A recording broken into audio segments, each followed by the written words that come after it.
Retomamos la información y les vamos a hablar de cianobacterias. Esa palabra que seguramente muchos de ustedes escucharon con muchísima frecuencia, lamentablemente este verano, y que se usó mucho en estos días. La presencia de estas algas en una vasta zona de la costa de veraneo hizo que las personas, bueno, nosotros, los medios y especialistas, se ocuparon del tema. Roberto Riolfo, de BTV Noticias, elaboró un informe para conocer más, para que tengamos todos la posibilidad de emitir opinión y decidir si nos bañamos o no en aguas con cianobacterias y otras decisiones más. Roberto, bienvenido. ¿Qué tal? Buenas tardes, Miguel. Muy buenas tardes, por supuesto, a la teleaudiencia. Hay que decir algo que es clave y no puedo saltearlo, y es que es incuestionable el papel que han tenido las cianobacterias en la acumulación de oxígeno en la atmósfera que tuvo lugar allá por hace 2.700 millones de años como resultado de la fotosíntesis oxigénica y que supuso un cambio trascendental en las condiciones climáticas de la Tierra que la hizo justamente habitable. Eso sería una buena carta de presentación.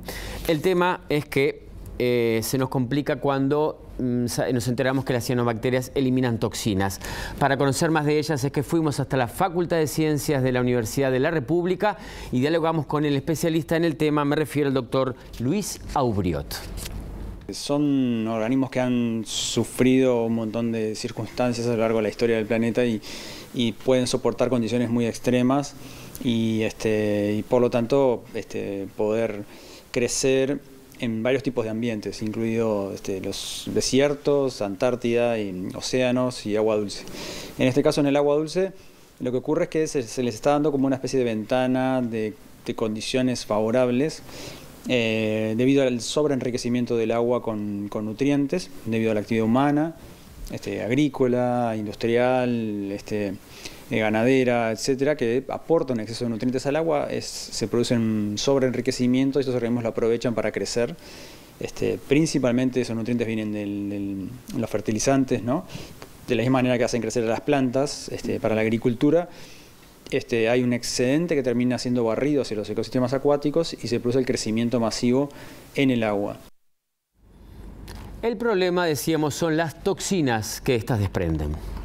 Porque llegan a evitar que penetre la luz en el agua, generan mucho oxígeno en la superficie, pero al morir se consumen el oxígeno al descomponerse, liberan toxinas, es una gama de toxinas, desde toxinas que afectan la piel, afectan varios órganos, desde el hepático, el hígado, toxinas que afectan el cerebro.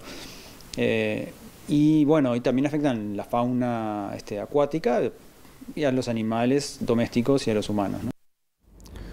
Hay 5 factores que favorecen su aparición y el transporte o traslado de las mismas. Vamos a compartir allí unas imágenes gráficas que nos va a ayudar. Justamente ahí tenemos presencia de un embalse fundamental para que se favorezca la aparición de las cianobacterias, aporte de nutrientes excesivos, nitrógeno, fósforo, en fin, otros más también. Altas temperaturas son bien importantes, las vimos en las últimas olas de calor. Muchas precipitaciones también contribuyen al arrastre de estas y justamente han terminado aquí en el Río de la Plata. Y por supuesto la presencia del viento también ha sido fundamental para que hayamos visto las cianobacterias en Río de la Plata, incluso hasta en parte del Océano Atlántico. Yo he visto que hay gente que se baña igual, pero bueno, es parte de lo que vamos a tratar, pero hay gente que pesca también. ¿Qué pasa con los peces que están en esas áreas afectadas? Poco se ha hablado de eso, Miguel, realmente, del tema de los peces. La situación no es tan inocua como se lo presenta o como se pretende mostrar. Vamos a escuchar lo que nos decía el doctor Aubriot al respecto. Puede afectar la vida acuática y puede haber mortandad de peces por las toxinas o por la falta de oxígeno que generan estos organismos. El consumo de esos peces obviamente no es recomendado. Las toxinas se ha visto que no se acumulan tanto en el músculo. Hay escasos datos al respecto, pero lo que se recomienda es no consumir el pez entero como se hace a veces con las mojarras, las majúas, sobre todo cuando se pesca la encandilada, etcétera, que se come el animal entero. Porque ahí se consume el contenido estomacal y el hígado en conjunto. Tampoco se recomienda el consumo de mejillones en las zonas donde hubo presencia de cianobacterias, porque acumulan grandes volúmenes de agua. Según el doctor Aubryot, no se recuerda una presencia masiva tan importante de cianobacterias en el océano Atlántico como este año sucedió.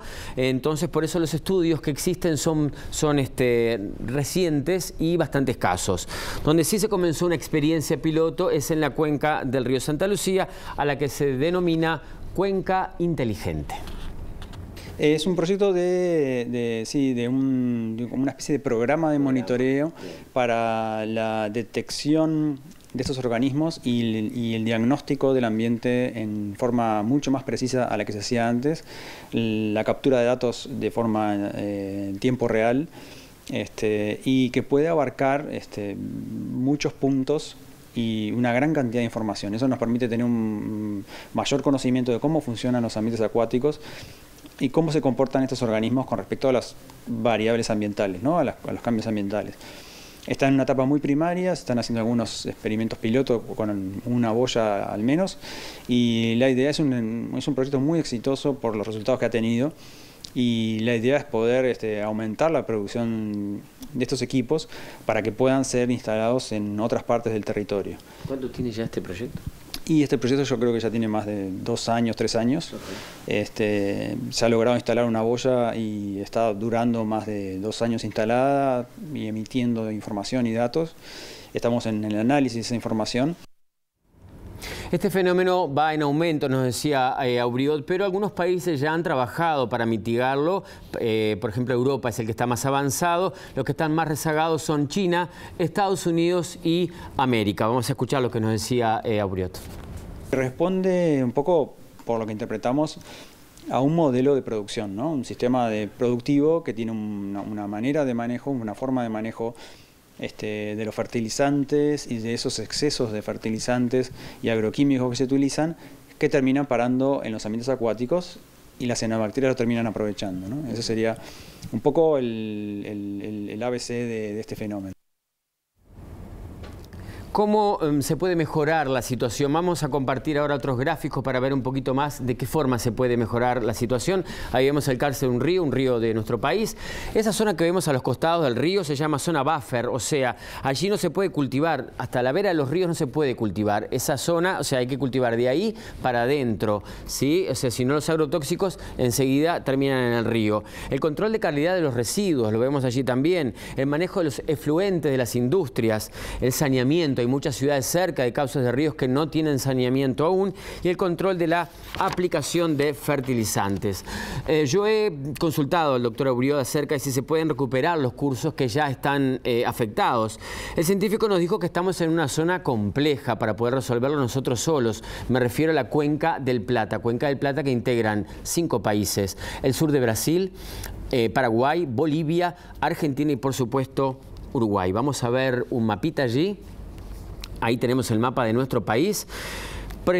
Para tener más o menos claro, Miguel, el río Paraguay es un largo río del centro de América del Sur que fluye en dirección sur. Es el principal afluente del río Paraná y es uno de los más importantes de la Cuenca del Plata. Mire usted el río Paraguay, o sea, un país que tiene muchísimo agricultura de soja, no sé los controles cómo son en Paraguay, pero que también termina desembocando en el río de la Plata. El río Paraná es un gran río del centro-este de Sudamérica que fluye a través de Brasil, Paraguay y Argentina, formando una larga frontera entre estos dos últimos hasta confluir en el río Uruguay, muy cerca de la ciudad de Buenos Aires, dando lugar al estuario del río de la Plata.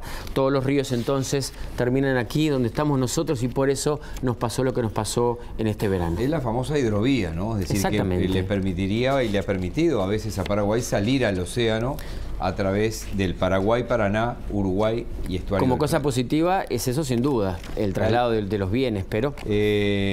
uno mira esto y no debería ser tan difícil prohibir la plantación 50 metros de la vera del río y hacer un control periódico. Se está haciendo, disculpame, se está haciendo en el río, en el río Santa Lucía, exactamente a instancias de la Dinama y de la Intendencia de Canelones. Han habido incluso algunos productores multados porque han depredado la fauna autóctona, la flora autóctona, y han plantado. Entonces ya se los apercibió. Lo dijo hasta el cansancio Fernández Huidobro. Exactamente. ¿Y qué pasa con la ley de riego? ¿Cómo va a influir estos embalses? Porque tú pusiste como primera cosa embalses. Exactamente. Y la ley de riego va a llenar de embalses. Esa es la esencia de la ley de riego.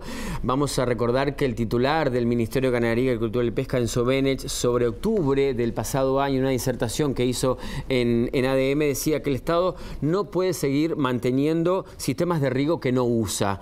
Por eso entonces fue creada esta ley de riego, que tiene como objetivo garantizar el agua que llegue a los pequeños productores. El espíritu de la ley es justamente aumentar la disponibilidad de agua en cualquier época del año. La estrategia consiste en incentivar a privados a que construyan lo que tú decías, embalses o represas. El foco de la estrategia del MGAP son la soja y el maíz, justamente cultivos de verano que pueden aumentar o duplicar su producción y sus rendimientos utilizando justamente el riego. La sociedad civil se movilizó por entonces, habían juntado firmas para tratar de derogar esta ley de riego, pero no llegaron. Vamos a escuchar a Selva Ortiz, integrante de la Red de Amigos de la Tierra, y vamos a estar escuchando sus argumentos de entonces. Este modelo de agronegocio ha afectado nuestros recursos hídricos. Los informes que han hecho la universidad, el CURE, la Facultad de Ciencias, académicos de esas casas universitarias han dicho: hoy nuestros recursos hídricos tienen niveles de contaminación grandes, niveles de fósforo y nitrógeno por encima de lo permitido, producto de lo que hacemos en el territorio, producto de la agricultura y del modelo agrícola que estamos implantando. Y la academia advierte que si yo embalso ríos y arroyos, convierto en aguas lóticas, aguas que corren, en aguas lénticas, aguas que como son las lagunas, los embalses, los lagos, estoy creando un ecosistema absolutamente apto para la reproducción de algas que muchas de ellas son algas tóxicas que van a comprometer la calidad de ese cauce. La academia fue consultada al respecto. Escuchemos su postura. Es un tema que ha sido también muy discutido en el último año por el tema de la ley de riego, que hemos aportado ciertas información y argumentos con preocupación acerca de la generación de nuevos embalses. Ya el Uruguay tiene muchos embalses ya construidos. Esos embalses son como reservorios de cianobacterias también, porque están en cuencas muy productivas. Entonces, la generación de nuevos embalses y más embalses va a generar también la alteración de esa calidad de agua por la presencia de cianobacterias. Pero ¿hay riesgo o no hay riesgo una vez que están en la arena y que se mueren las cianobacterias? Vamos a escuchar. Una vez que están en la arena seca, se secan, ahí mueren rápidamente y se forma un residuo seco que también es peligroso porque queda en la toxina y puede ser levantado por el viento y puede ingresar por vía aérea, ¿no? Por pulmonar. Eso también es peligroso. El Ministerio de Vivienda, Ordenamiento Territorial y Medio Ambiente está monitoreando justamente la situación. Interviene en el proyecto de la cuenca inteligente, esta que decíamos en Santa Lucía, y también en Laguna del Sauce, 2 cauces donde se extrae agua para potabilizar. ¿Depende solo de Uruguay? Escuchemos al subsecretario de la cartera, Jorge Rux. Estamos trabajando para paliar en parte esos problemas y trabajar sobre las causas que la generan. Esto, cuando hablamos que también depende de qué pasa en Argentina, qué pasa en Brasil, ¿no? Tenemos toda la Cuenca del Plata como una unidad, en donde si nosotros nos portamos bien y hacemos las cosas perfectas y los compañeros y los vecinos no lo hacen, vamos a tener el mismo problema. Porque cuando las aguas llegan al Río de la Plata, bueno, las aguas tienden a venir justamente las cianobacterias hacia la costa de Uruguay, donde tenemos las playas. Entonces acá hay un gran tema de por medio, ¿no? Que hay que entenderlo en la perspectiva histórica de la acumulación que se ha producido y en la perspectiva histórica de qué pasa si esto sigue así, porque vamos a poner en riesgo muchos aspectos económicos importantes. ¿Puede llegar a proponer esto como agenda de trabajo también dentro de las reuniones del Mercosur? Por supuesto, nosotros estamos trabajando en el marco de la Cuenca del Plata con el SIC, que es la Comisión Intergubernamental de Países de la Cuenca del Plata, donde uno de los temas que nosotros hemos involucrado es el tema de la protección de la calidad de agua en la Cuenca del Plata. Para empezar a trabajar y tener estos diálogos con los países que comparten la cuenca, que somos 5 países, países, en donde ellos también tienen el mismo problema, están viviendo el mismo problema, y evidentemente estamos trabajando soluciones que puedan ser colaborativas entre la capacidad de gestión en los 5 países de la cuenca en estos temas, ¿no? Una vez más, entonces, para cerrar, la dualidad entre prosperidad económica y calidad de vida, como en tantas otras actividades. Así que, bueno, vamos a seguir de cerca este tema. Gracias, Roberto. Un placer. Un informe que nos deja pensando, porque la calidad de vida es tener el agua sana también. Exactamente. Gracias.